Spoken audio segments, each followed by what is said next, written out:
അയ്യോ എന്റെ വെള്ളമൊക്കെ വെള്ളം മുറിയിലത്തെ വെള്ളം കുളിച്ചതാണ് ഇപ്പൊ. ഒന്നും ഡോട്ടായിരുന്നില്ലേ ഉണങ്ങിക്കോളൂ. ഈ നിറാക്കാൻ നിലം പോയി ആ പൈസയൊക്കെ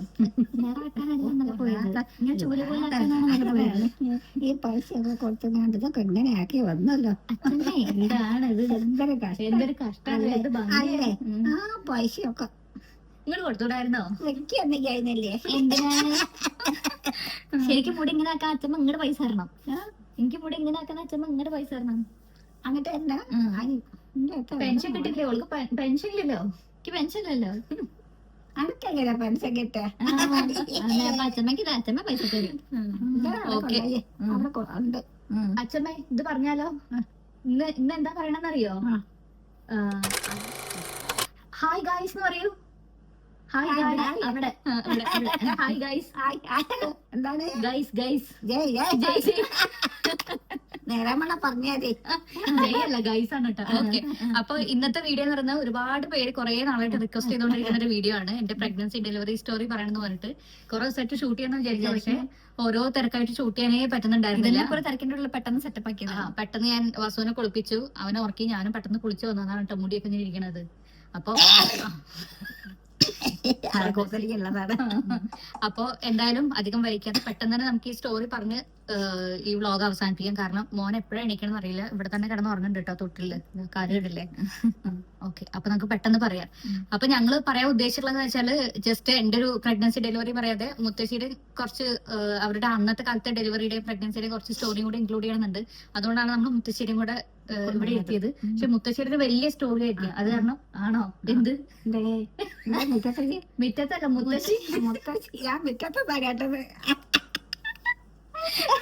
പിന്നെ അപ്പൊ അതൊരു വലിയ പോട്ടെ. അപ്പൊ അതൊരു വലിയ സ്റ്റോറിയാണ്. അപ്പൊ അത് ഞങ്ങൾ എന്തായാലും സെപ്പറേറ്റ് ഒരു വ്ളോഗായിട്ട് തന്നെ ഞങ്ങൾ ചെയ്യാട്ടോ മുത്തശ്ശിയുടെ പ്രഗ്നൻസി ഡെലിവറി. കാരണം കുറെ ഡെലിവറി എക്സ്പീരിയൻസ് പറയാനുണ്ടല്ലോ. പക്ഷെ ഇതന്നെ പറഞ്ഞു വരുമ്പോ പല സ്ഥലത്തും അച്ഛമ്മയുടെ കഥകൾ പറയും. പക്ഷെ നിങ്ങൾക്ക് അത് എക്സ്ക്ലൂസീവ്ലി കേൾക്കാൻ വേണ്ടി ഞാൻ വേറെ എന്തായാലും ചെയ്യാം. എന്തായാലും ഇതിന്റെ ഇടയ്ക്ക് എന്തുകൊണ്ടാണ് മുത്തശ്ശീനെ കൂടെ ഈ വീഡിയോയിൽ ഇൻക്ലൂഡ് ചെയ്യാൻ കാരണം എന്ന് വെച്ചിട്ടുണ്ടെങ്കിൽ അന്ന് ഞാൻ ഡെലിവറിക്ക് പോകുമ്പോൾ എന്റെ ഹസ്ബൻഡിനെ കൂടെ ലേബർ റൂമിൽ കയറ്റുന്ന പറഞ്ഞ ഒരു വീഡിയോ ഭയങ്കര വൈറലായല്ലോ. അപ്പൊ ആ റീസൺ കൊണ്ടാണ് മുത്തശ്ശീന്റെ അതിനോടുള്ള റിയാക്ഷനും കൂടെ എടുക്കാന്ന് വെച്ചിട്ട്. കാരണം അതിനുശേഷം ഞങ്ങൾ അതിനെപ്പറ്റി അങ്ങനെ ഡിസ്കസ് ചെയ്തിട്ടില്ല മുത്തശ്ശി എടുത്ത്. അന്ന് ഓർമ്മ ഉണ്ട്, പക്ഷെ ഇടയ്ക്കിടയ്ക്ക് ഓർമ്മ ഉണ്ടായിരിക്കില്ല. അപ്പൊ ചിലപ്പോൾ മറന്നുണ്ടാവും. അപ്പൊ അതിന്റെ റിയാക്ഷനും എല്ലാം കൂടെ എടുക്കാന്ന് വിചാരിച്ചിട്ടാണ് കേട്ടോ മുത്തശ്ശിയും കൂടെ ഈ വീഡിയോയിൽ വന്നിരിക്കണേ. അപ്പൊ നമുക്ക് പറഞ്ഞാലോ? ഇന്ന് പറയണത് ഞാൻ എങ്ങനെയാണ് ഗർഭിണിയായത് എന്ന് അറിഞ്ഞത്, എന്റെ പ്രസവം എങ്ങനെയായിരുന്നു, മുത്തശ്ശിയുടെ പ്രസവം എങ്ങനെയായിരുന്നു, ഇതൊക്കെ ഒന്ന് പറയാൻ വേണ്ടിട്ടാണ് കേട്ടോ. അതായത് ഞാൻ അന്ന് പറഞ്ഞില്ലേ എന്റെ പ്രസവത്തിന് മോനും കൂടെ എന്റെ കൂടെ പ്രസവ റൂമിന്റെ ഉള്ളിൽ കയറുന്നു. അതൊക്കെ ഇപ്പൊ തുടങ്ങിയതാണ്. അതൊക്കെ വൃത്തികേടാണ്.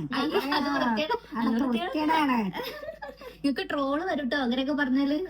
ട്രോള് വരും. അതെ, ആര് വരും? ട്രോള് വരും. എനിക്ക് നല്ലതല്ലേ. പണ്ട് മോളെ അതൊന്നും ഇല്ല, അറിയോ?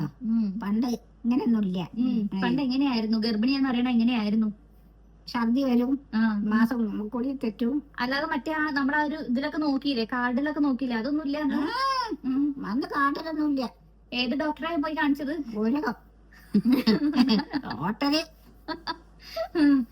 മോളെ വെള്ളം നോക്കിയാ അത് സാരില്ല, ഇത് പറഞ്ഞോളൂ.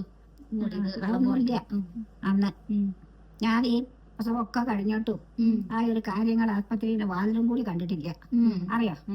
എന്റെ അമ്മേന്റെ ഞങ്ങളെ അകം തന്നെ ഉണ്ടായിരുന്നുള്ളു. വീട്ടിന്റെ അകത്ത് പ്രസവം. എനിക്ക് അങ്ങനത്തെ യാതൊരു ബുദ്ധിമുട്ടും ഉണ്ടായിട്ടില്ല. അന്ന് എത്ര വയസ്സായിരുന്നു ആദ്യത്തെ പ്രസവം? ആദ്യത്തെ പ്രസവം 16-ലുണ്ടായി, 17-ല് പ്രസവിച്ചു. അത് ശരി. അപ്പൊ അന്നൊക്കെ ഭർത്താവ് കൂടെ കയറുമായിരുന്നോ? അന്നേ പ്രസവിക്കുമ്പോഴേ അച്ഛൻ കൂടെ കയറുമായിരുന്നോ? അച്ഛനെ കൂടെ തന്നെയല്ലേ. വൃത്തിയേടായിതൊക്കെ ഇപ്പളാ മുഴുവനും വൃത്തിയേടായി. അന്ന് 15 കഴിഞ്ഞിട്ടേ കാണുള്ളൂ. കുട്ടിയെ കണ്ടു പോകുന്നു. പിന്നെ കുട്ടീനെ കണ്ടു പോകും. അങ്ങനെ കൂട്ടി തൊടുന്നില്ലല്ലോ. അച്ഛമ്മേനെ കാണുന്നില്ലേ?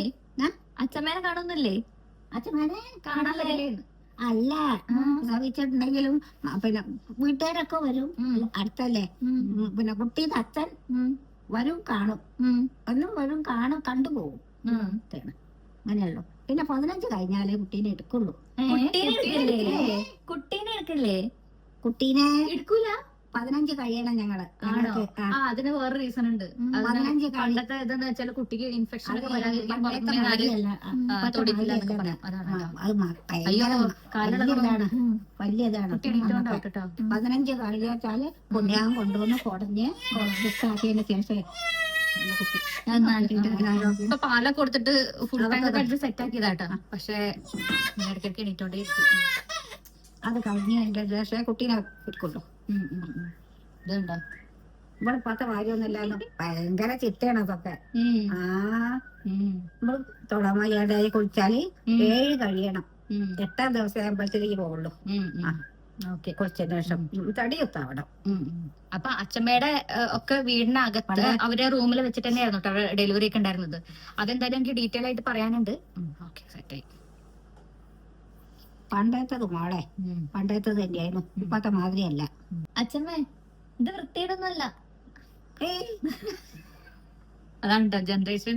ചില കാര്യത്തിലൊക്കെ ഭയങ്കര പ്രോഗ്രസീവ്, ചില കാര്യത്തിൽ ഇതല്ല. അപ്പൊ അച്ഛമ്മക്ക് ഒരു കാര്യം അറിയോ? എന്റെ പ്രസവത്തിന് എന്റെ കൂടെ അഭിമുഖം കയറിയല്ലോ. ആ, കുട്ടീനെ എടുത്തതൊക്കെ കണ്ടു. കുട്ടി വന്നതും എടുത്തതും ഒക്കെ മോനാണ്. എനിക്കുള്ള വിളി അറിയില്ല.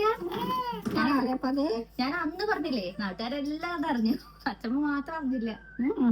അങ്ങനെ ഒരു സംഭവം ഇപ്പൊ അറിയാ. ഞാൻ അന്ന് പറഞ്ഞിട്ടുണ്ടായിരുന്നു, അച്ഛമ്മ മറന്നതാണ്, മറന്നു പോയതാണ്. അപ്പൊ ആദ്യം ഞാൻ എന്റെ പ്രഗ്നൻസി എങ്ങനെയാ അറിഞ്ഞെന്നുള്ള കാര്യം പറയാട്ടോ. അത് ഞാൻ അന്നൊരു റീലിൽ പറഞ്ഞിട്ടുണ്ടായിരുന്നു. ഭയങ്കര ഒരു കോമഡി സംഭവത്തിലൂടെയാണ് ഞാൻ പ്രഗ്നന്റ് ആണെന്ന് അറിഞ്ഞതെന്ന്.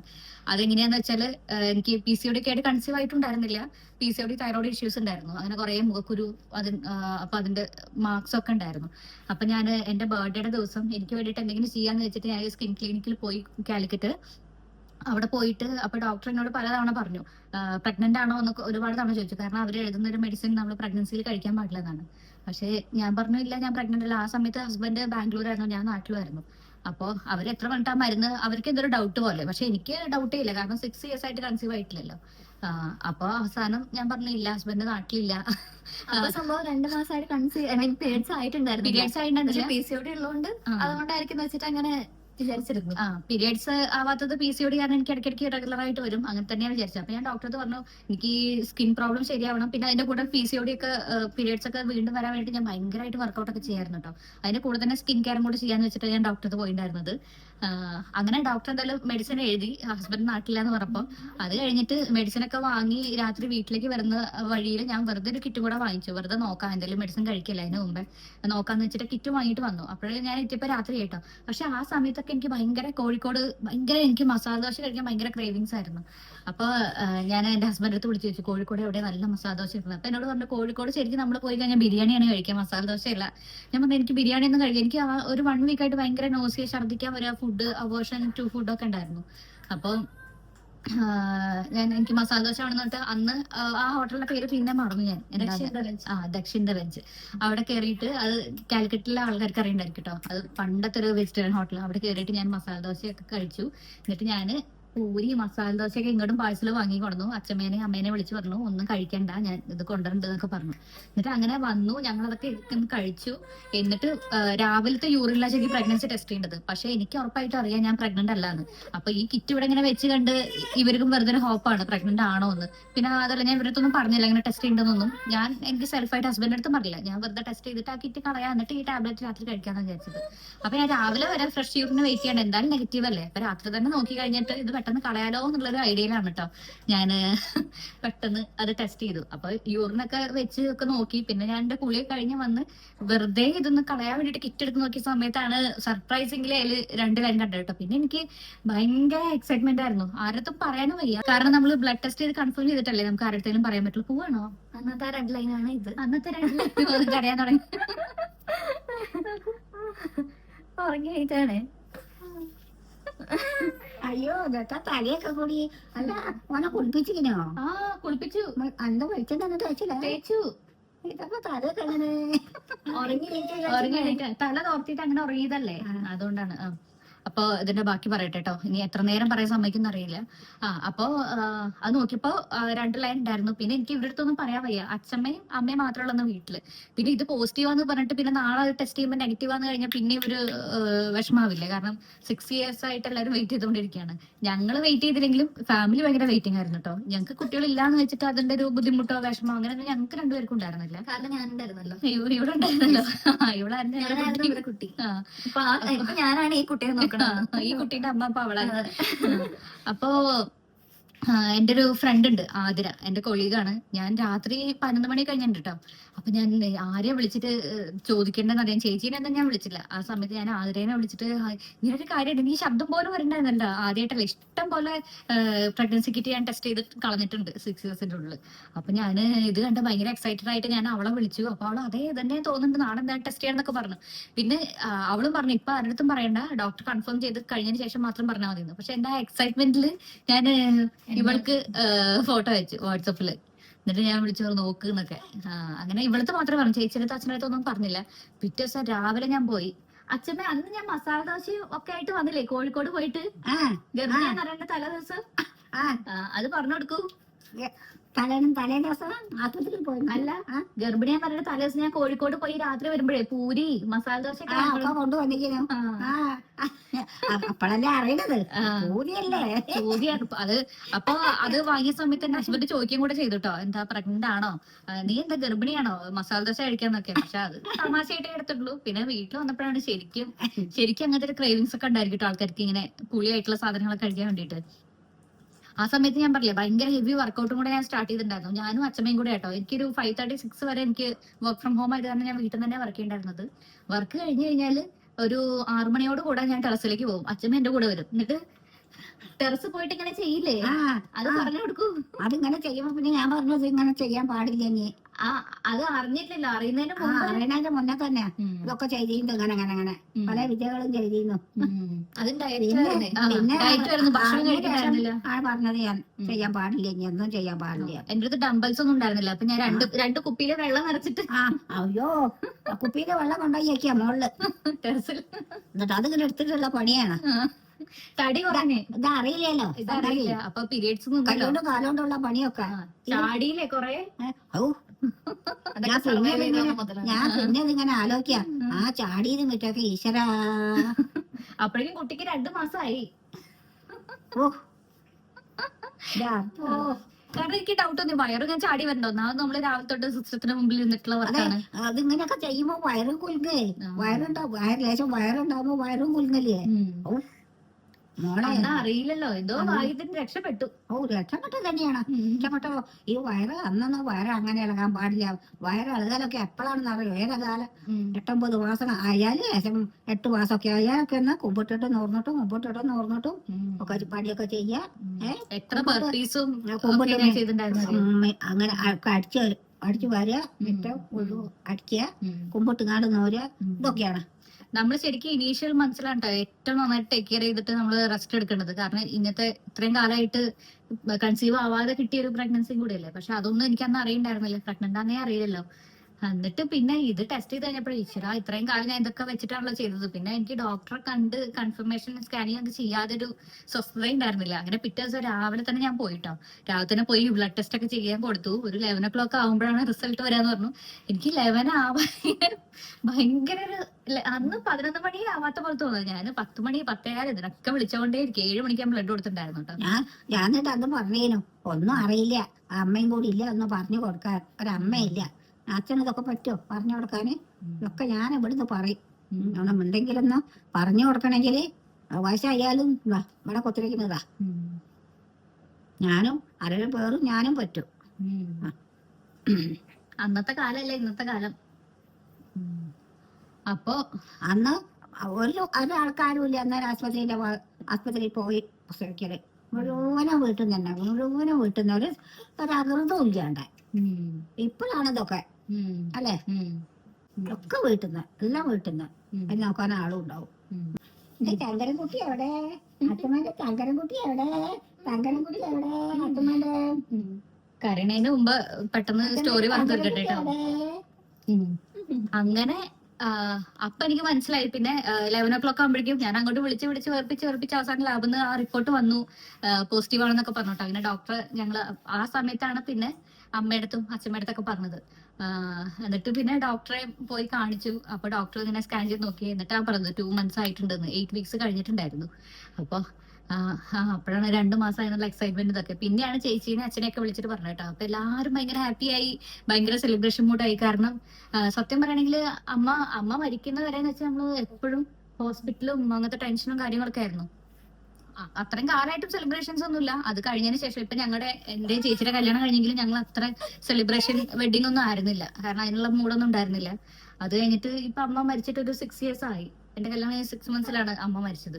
പിന്നെ ഞങ്ങൾക്ക് അങ്ങനെ ഒരു കാര്യത്തിനും അങ്ങനെ ആഘോഷങ്ങളൊന്നും ഉണ്ടായിരുന്നില്ല. അപ്പൊ ഇത്രയും വർഷം കഴിഞ്ഞതിന് ശേഷമാണ് ഒരു കുട്ടി ഉണ്ടാവാൻ പോണത്. അപ്പൊ എല്ലാവരും ഭയങ്കര എക്സൈറ്റഡ് ആയിട്ടോ. എന്റെ ചേച്ചിക്ക് 8 മാസം പ്രഗ്നൻസി ആയിരിക്കുന്ന സമയത്താണ് 8 മാസമാണ് അമ്മ അമ്മ മരിക്കുന്നത്. ഞാൻ വന്നില്ലല്ലോ അവിടെ 8 മാസം. അമ്മ കുട്ടീനെ തന്നെ കാണണം എന്നൊക്കെ നല്ല ആശ ഉണ്ടായിരുന്നു. വന്നല്ലോ ദൈവം അതിനൊരു വഴി കൊടുക്കണ്ടേ. ചേച്ചി പ്രഗ്നന്റ് പറഞ്ഞ സമയത്ത് അമ്മ ഭയങ്കര ഹാപ്പി ആയിരുന്നു കേട്ടോ. അതുവരെ അമ്മയ്ക്ക് ഭയങ്കര ധൈര്യമായിരുന്നു, എന്താണെങ്കിലും കുഴപ്പമില്ല എന്നൊക്കെ. പിന്നെ ചേച്ചി പ്രഗ്നന്റ് പറഞ്ഞപ്പോ അമ്മയ്ക്ക് കുട്ടീനെ കാണണം, ആ കുട്ടീനെ കാണാൻ പറ്റുമോ, അങ്ങനെയൊക്കെ അമ്മയ്ക്ക് ഭയങ്കര വിഷമങ്ങളായിരുന്നു. അമ്മയുടെ സ്റ്റോറി ഒരുപാട് പറയാറുണ്ട് കേട്ടോ. അത് കുറെ എല്ലാരും ചോദിക്കുന്നുണ്ട് അമ്മയുടെ കാര്യങ്ങള്. എവിടെന്നാ പറഞ്ഞു തുടങ്ങേണ്ടതെന്ന് പോലും അറിയില്ല. കാരണം ഞങ്ങൾക്ക് അമ്മയിലുപരി അമ്മ ഞങ്ങളുടെ ഒരു ബെസ്റ്റ് ഒരു ഫ്രണ്ട് പോലെ ഉണ്ട്. അതിപ്പോ ഞങ്ങൾക്ക് എന്ന് പറഞ്ഞില്ല, എന്റെ ഫ്രണ്ട്സിനോട് ചോദിച്ചു കഴിഞ്ഞാൽ അമ്മേനെ പറ്റി അത്രയും എല്ലാവർക്കും ഭയങ്കര ഇഷ്ടമായിട്ടുള്ള ഒരു ലവബിൾ ആയിട്ടുള്ള ഒരു പേഴ്സൺ ആണ് കേട്ടോ. എല്ലാവർക്കും അമ്മമാര് സ്പെഷ്യൽ ആയിരിക്കും, പക്ഷെ ഞങ്ങളുടെ അമ്മ എന്തോ ഒരു എക്സ്ട്രാ സ്പെഷ്യൽ ആയിരുന്നു.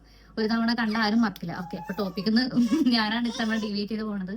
അപ്പൊ അമ്മേനെ പറ്റിയിട്ട് അമ്മയുടെ എങ്ങനെ ഡയഗ്നോസ് ചെയ്തു, പിന്നെ എങ്ങനെയാണ് മരിക്കാൻ, എങ്ങനെയാണ് സിറ്റുവേഷൻസും ഒക്കെ ഞാൻ വേറൊരു വീഡിയോയിൽ ഞാൻ എന്തായാലും പറയാട്ടോ. അപ്പൊ ഞാൻ പറഞ്ഞതെന്ന് വെച്ചാല് അങ്ങനെ ചേച്ചി പ്രഗ്നന്റ് പറഞ്ഞപ്പോ അമ്മ ഭയങ്കര ഹാപ്പി ആയിട്ടുണ്ടായിരുന്നു. പക്ഷെ ചേച്ചി 8 month ആവുന്ന സമയത്ത് തന്നെയാണ് അമ്മ മരിക്കുന്നത്. അപ്പൊ ആ കുട്ടിയാണ് ഞങ്ങളുടെ വീട്ടിൽ ശരിക്കും ഉണ്ടായ ഒരു കുഞ്ഞു കുട്ടി. പക്ഷെ അതും ഞങ്ങൾക്ക് അങ്ങനെ സെലിബ്രേഷൻ ഒരു മൂഡൊന്നും ആയിരുന്നില്ല. ചേച്ചി തന്നെ എനിക്ക് ഈ കുട്ടീനെ സ്നേഹിക്കാൻ പറ്റുന്നില്ല, വേണ്ട പോലെ എന്നൊക്കെ പറഞ്ഞ് ചേച്ചി ഒരു ദിവസം ഭയങ്കരമായിട്ട് കരഞ്ഞതും അതൊക്കെ എനിക്ക് ഓർമ്മ ഉണ്ട് കേട്ടോ എപ്പോഴും. അപ്പൊ ആ മോളുടെ പേരാണ് യൂയി. അതിനൊക്കെ ശേഷം അതൊക്കെ മാറി വന്ന് പ്രഗ്നൻസി ആയത് കാരണം നമ്മൾ അത്രയും ഹാപ്പി ആയിരുന്നു. അങ്ങനെ അവര് അടുത്ത ദിവസം തന്നെ കേക്കും ഒക്കെ ആയിട്ട് മിന്നു, അച്ഛൻ, ചേച്ചി, എന്റെ വല്യമ്മ അവരൊക്കെ എന്നെ കാണാൻ വേണ്ടിട്ട് വന്നിട്ടുണ്ടായിരുന്നു കേട്ടോ. അതിനൊരു ചെറിയ ക്ലിപ്പ്, ഫോട്ടോ, കേക്ക് കട്ടിങ് ഒക്കെ ഞാൻ ഇവിടെ ആഡ് ചെയ്യാം. അതിലൊക്കെ ചേച്ചിനെ കണ്ട ഒരു പ്രശ്നമില്ല കേട്ടോ. എല്ലാവരും ഭയങ്കര ഹാപ്പി ആയിരുന്നു.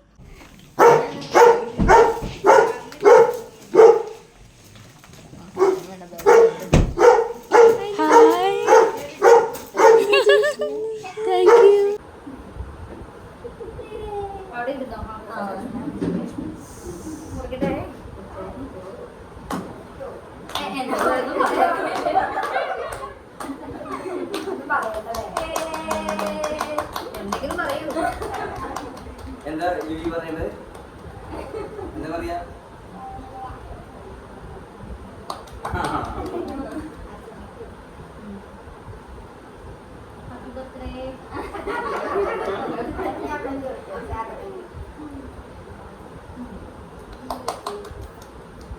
അയ്യോ യൂയി കൈകായോ?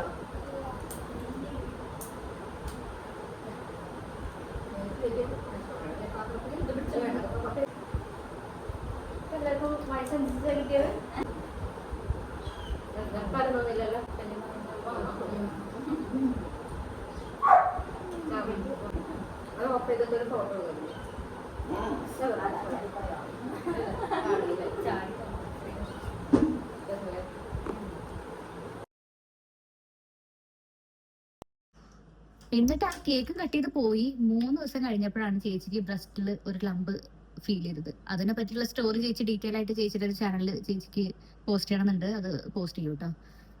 അങ്ങനെ ആ പ്രഗ്നൻസിയുടെ സന്തോഷം എന്ന് പറയുന്നത് കുറച്ച് ദിവസം ഉണ്ടായിരുന്നുള്ളൂ. അതിനുശേഷം സന്തോഷമേ ഉണ്ടായിരുന്നില്ല.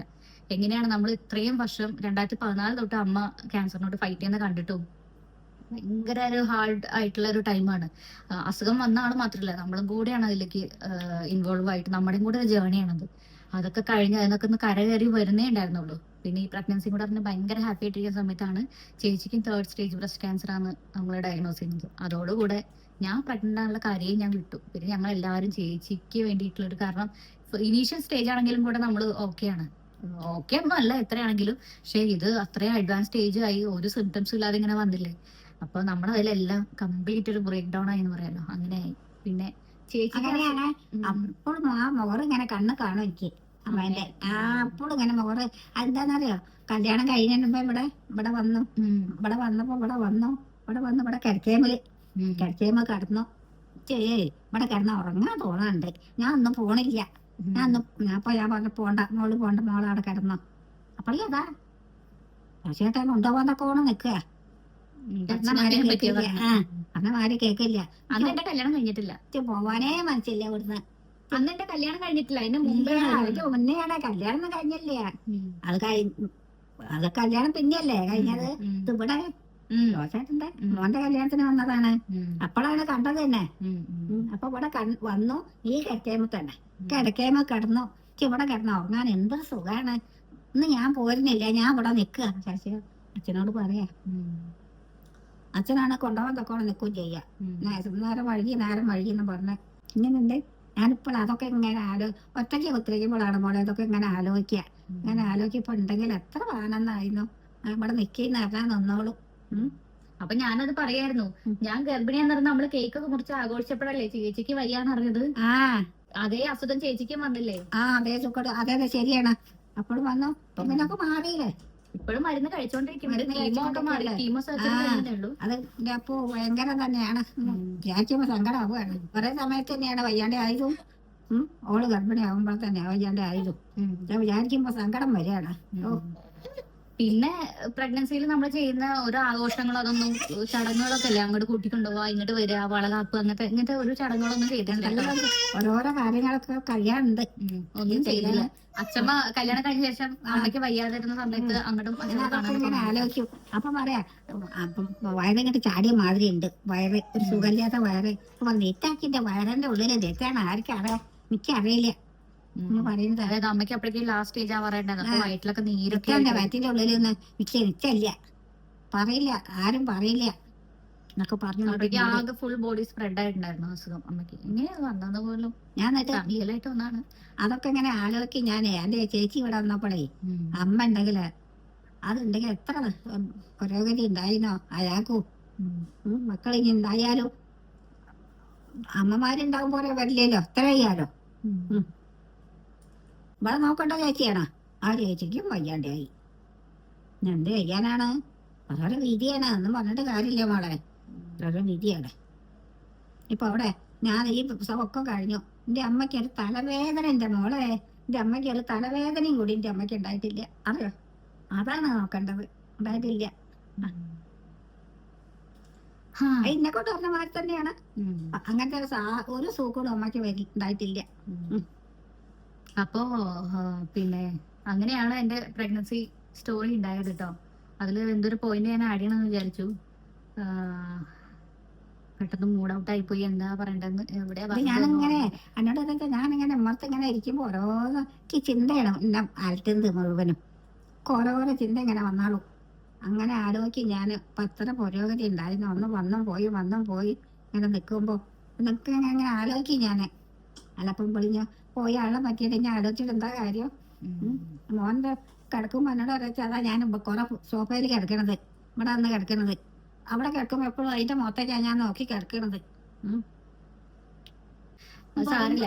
അപ്പോ പ്രഗ്നൻസി അറിഞ്ഞതും കാര്യങ്ങളൊക്കെ എങ്ങനെയാണ് കേട്ടോ. ഇനിയിപ്പോ നിങ്ങൾക്ക് അതിന്റെ ട്രീറ്റ്മെന്റിനെ പറ്റിയൊക്കെ അറിയാൻ താല്പര്യം ഉണ്ടായിരിക്കും. ഞാൻ അങ്ങനെ പ്രോപ്പർ പ്രഗ്നന്റ് ആവാൻ വേണ്ടി ട്രീറ്റ്മെന്റ് അങ്ങനെയല്ല എടുത്തിട്ടുണ്ടായിരുന്നത്. PCOD തൈറോയിഡിനൊക്കെ വേണ്ടിയിട്ട് ഞാൻ ഡോക്ടർ അസ്ലം എന്ന് പറഞ്ഞ വണ്ടൂര് വാണിയമ്പലമാണ് ലൊക്കേഷൻ തോന്നുന്നു. അവിടെ നിന്ന് ഞാൻ ഓൺലൈൻ കൺസൾട്ടേഷൻ എടുത്തിട്ട് അവര് മെഡിസിൻ അയച്ചു തന്നിട്ടാട്ടോ എന്റെ PCOD ഞാൻ ക്യൂർ ചെയ്യാറ്. എപ്പോൾ PCOD ഒന്നാലും ഞാൻ ഡോക്ടറെ വിളിക്കും. അപ്പൊ ആ ഡോക്ടറെ ഡീറ്റെയിൽസ് ഞാൻ താഴെ ആഡ് ചെയ്യാം കേട്ടോ. കാരണം എന്തുകൊണ്ട് ആഡ് ചെയ്യണമെന്ന് വെച്ചാൽ കുറെ ആൾക്കാരോട് ചോദിച്ചു എങ്ങനെയാണ് PCOD റിവേഴ്സ് ചെയ്തിട്ട് പ്രഗ്നൻസി എങ്ങനെ പോസിബിൾ ആയതെന്ന്. അപ്പൊ അവർക്കൊക്കെ ഞാൻ റിപ്ലൈ കൊടുക്കാറുണ്ട് ഈ ഡോക്ടറെ കോൺടാക്ട് ചെയ്യാൻ. അങ്ങനെയുള്ള ആൾക്കാർക്ക് നിങ്ങൾ എന്തായാലും ഷെയർ ചെയ്ത് കൊടുക്കും കേട്ടോ. അപ്പോ ഒരു ബ്രേക്ക് എടുത്തിട്ട് ഇനി ഡെലിവറിയുടെ പറയാം. ഡെലിവറി പ്രഗ്നൻസിയും കൂടെ ഒരുമിച്ച് പറയണമെന്ന് വിചാരിച്ചു. പക്ഷെ ആകെ മൂഡ് ഔട്ടായി. അപ്പോൾ എന്തായാലും ഒരു ബ്രേക്ക് എടുത്തതിന് ശേഷം പിന്നെ ഈ വീഡിയോ എത്ര ലോങ് ആയില്ലേ. അപ്പൊ എന്തായാലും ഇനി ഡെലിവറി നമ്മൾ ചെയ്തത് ആസ്ട്ര മിംസിൽ വെച്ചിട്ടാണ് കേട്ടോ, കാലിക്കറ്റ്. എന്തുകൊണ്ടാണ് നമ്മൾ മിംസ് സെലക്ട് ചെയ്തതൊന്നും ബാക്കി കാര്യങ്ങളൊക്കെ ഞാൻ അടുത്ത പാർട്ടിൽ ഞാൻ പറഞ്ഞുതരാം. ഇന്നും കൂടെ വരട്ടെ, കാരണം ലേബർ സ്യൂട്ട് ബുക്ക് ചെയ്തെന്ന് പറഞ്ഞില്ലേ. അത് പറഞ്ഞപ്പോഴാ ഹസ്ബൻഡ് കൂടെ കയറിയിട്ടുണ്ടായിരുന്നു. എപ്പിഡ്യൂറൽ എടുത്തിട്ടുണ്ടായിരുന്നു. സ്റ്റെം സെൽ പ്രിസർവേഷൻ ഞാൻ ചെയ്തിട്ടുണ്ട്. പിന്നെ എന്തായിരുന്നു ഇങ്ങനെ കുറെ കാര്യങ്ങൾ ഞാൻ ചെയ്തിട്ടുണ്ട്. അപ്പൊ കുറെ ആൾക്കാർ എനിക്ക് മെസ്സേജ് അയക്കുന്നുണ്ട്, എപ്പിഡ്യൂറൽ എടുത്തിട്ട് എങ്ങനെ ഉണ്ടായിരുന്നു, എന്തെങ്കിലും ബുദ്ധിമുട്ടുണ്ടോ, നോർമൽ ആയിരുന്നോ, സിസേറിയൻ ആയിരുന്നോ എന്നൊക്കെ ചോദിച്ചിട്ടുണ്ട് കേട്ടോ. അപ്പൊ എനിക്ക് ഇതിന്റെ ഒക്കെ കൂടെ റിപ്ലൈ തരാനുണ്ട്. അപ്പൊ എല്ലാം കൂടെ അതിൽ പറഞ്ഞാൽ ഭയങ്കര ലോങ് ആയി പോകും. അപ്പൊ മീനും കൂടെ വരട്ടെ. അവള് ലേബർ റൂമിൽ എന്റെ കൂടെ ഉണ്ടായത് കാരണം എനിക്ക് അബോധാവസ്ഥയായ സമയത്ത് എന്തൊക്കെ സംഭവിച്ചെന്ന് അവൾക്ക് ഒന്നുകൂടെ ക്ലിയർ ആയിട്ട് പറയാൻ പറ്റുമല്ലോ.